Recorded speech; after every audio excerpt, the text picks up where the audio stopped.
Netaji indoor stadium আজ virus আক্রান্ত। যতজন দর্শক আজ এখানে এসেছিলেন তারা প্রত্যেকে হাসতে হাসতে দম ফুরিয়ে বাড়ি ফিরেছেন। একটাই কারণ, আজ এখানে রয়েছেন बोमन ईरानी। आपका बहुत बहुत स्वागत है कोलकाता में।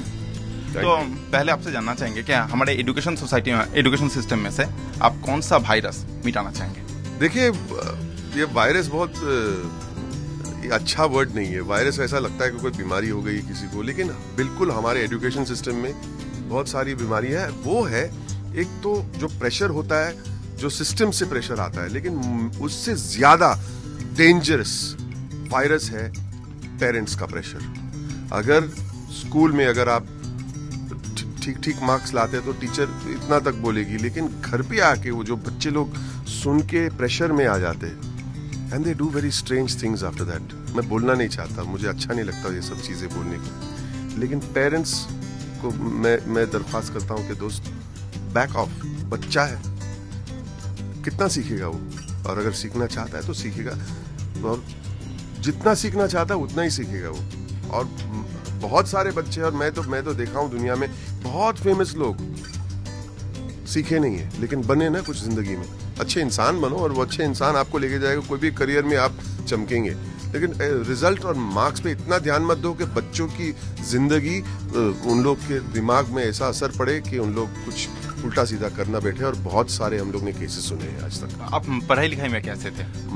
वही तो मैं कह रहा हूँ, मैं पढ़ाई लिखाई में मैं इतना चैंपियन नहीं था, लेकिन हर एक डिपार्टमेंट में, चाहे स्पोर्ट्स हो या ड्रामेटिक्स हो या सिंगिंग हो या एलिक्यूशन हो या डिबेट्स हो, कुछ ना कुछ करते रहता था। वो मार्क्स लेके, मैंने कह रहा हूँ कि marks are not important. There are some student who need to do marks to do that kind of education. लेकिन अगर वो टाइप के एजुकेशन आपको नहीं फॉलो करना है, आपको कोई दूसरी लाइफ फॉलो करनी है, आपको जो करना है करो, लेकिन वो एक ऑनेस्टी से करो। I used to do lot of other extra curricular activities, जैसे मैंने कहा है, डिबेटिंग में मजा आता था, ड्रामेटिक्स में मजा आता था। That's my life. आप तो प्रोफेशनल फोटोग्राफर रहे हैं जी काफी समय तक जी। तो अब जब आप मैगजीन में छाए रहते हैं, आपके तस्वीर निकलते हैं हर एक मैगजीन में, तो कैसा लगता है आप कभी किसी फोटोग्राफ में कई खामियां नजर आए तो? सर, वैसे तो मैं एक्टर हूँ, तो आप बोलेंगे कि दूसरा एक्टर मेरे साथ एक्टिंग करने आएगा तो मैं खामियां देख के उनको मैं थोड़ी एडुकेट कर सकता हूँ। भाई, आप कर रहे, आप अपने तरफ से कीजिए। अगर आप मेरे पूछेंगे कि क्या लगा ये सीन मैंने ढंग से किया, तो बोला नहीं, अगर ये थोड़ा टोन डाउन करो या टोन अप करो, मैं बोलूंगा। अगर मुझे कोई पूछे तो मैं ये क्या है, ये क्या एक्टिंग किया, ये क्या फोटोग्राफी, मेरा काम नहीं है वो। I have to take care of myself. अगर somebody comes for advice, मैं एडवाइस जरूर बेशक दूँ। आपने किसी से सीखा था फोटोग्राफी? मैं वैसे सेल्फ टॉट हूँ, लेकिन बहुत सारे फोटोग्राफर से मैं इंस्पायर रहता था, जैसे कि मैं बहुत सारे एक्टर से इंस्पायर।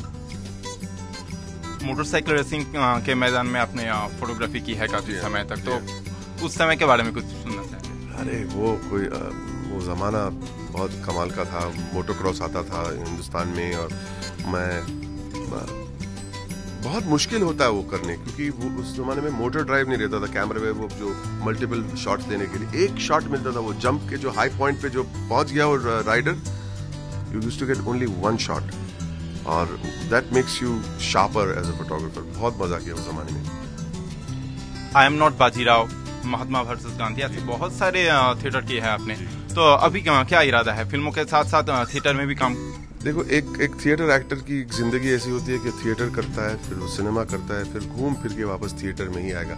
मुझे सिनेमा में ये मेरा अच्छा, I am enjoying this process of cinema acting. मुझे करने दीजिए, जब आप बेजार हो जाएंगे मुझसे और मैं अपने खुद से बेजार हो जाऊंगा, मैं वापस थिएटर चले जाऊंगा। कॉमेडी, एक्शन और serious movie, character, comic character हो या विलेनस कैरेक्टर हो या सीरियस एक्टर, मुझे एक कैरेक्टर की खोज में मुझे बहुत खुशी होती है। वो जर्नी, तो उसकी खोज में जो मैं निकलता हूँ, उसी में बहुत खुशी होती है। It can be any kind of character.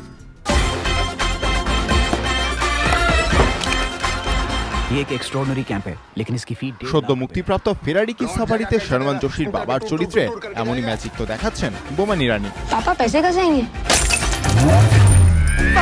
Ferrari towing van लेके जा रही है।